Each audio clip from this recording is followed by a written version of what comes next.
তো গাইস আজিৰ ভিডিঅ'টো কলেজৰ পৰা আৰম্ভ কৰিছো ইফালে আছে টিচান ইফালে আছে আৰু দোস্ত তো গাইস আজি আছে বিকালি কলেজত ফেচাস এনেকৈ লগৰ দুজনে লগ ধৰিল ময়ো কলো বল যাও বুলি কিনে এনেকৈ আহিলো তিনিজনীয়া সক গাইস এখন গাড়ীতে এনেকৈ যাইছো তিনিজনীয়া তাৰ পিছত আহি পালো আঠাদুৰ চাকচোন গাইস ইমান ধুলা আৰু এইফালে চলি আছে অফাৰ ব্ৰিজৰ কাম তাৰ পিছত আমি আহি পালো বিকালি কলেজ তাৰ পিছত এন্ট্ৰি কৰি দিলো আৰু সিধা আমি আহি পোৱা দেৰি হৈছে ইফালে পুৰা ডান্স চলি আছে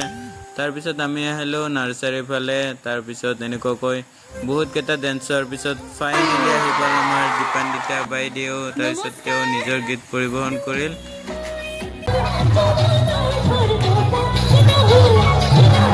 এনেকৈ নাচিবাগে ঘৰ যাব ওলালো সময়তে সোমাইছিলো আগৰ গেটদি কিন্তু ওলালো পিছৰ গেটদি তাৰপিছত বকত ঘুগুনি চিকেন চপ খাই দাই সিধাই ঘৰৰ ফালে আহিলো আৰু গাইজ তো গাইজ আজিৰ ভিডিঅ'টো এইখিনিয়ে আছিলে কমেন্ট কৰি জনাব কেনেকুৱা বোলে তো আজিৰ কাৰণে বাই বাই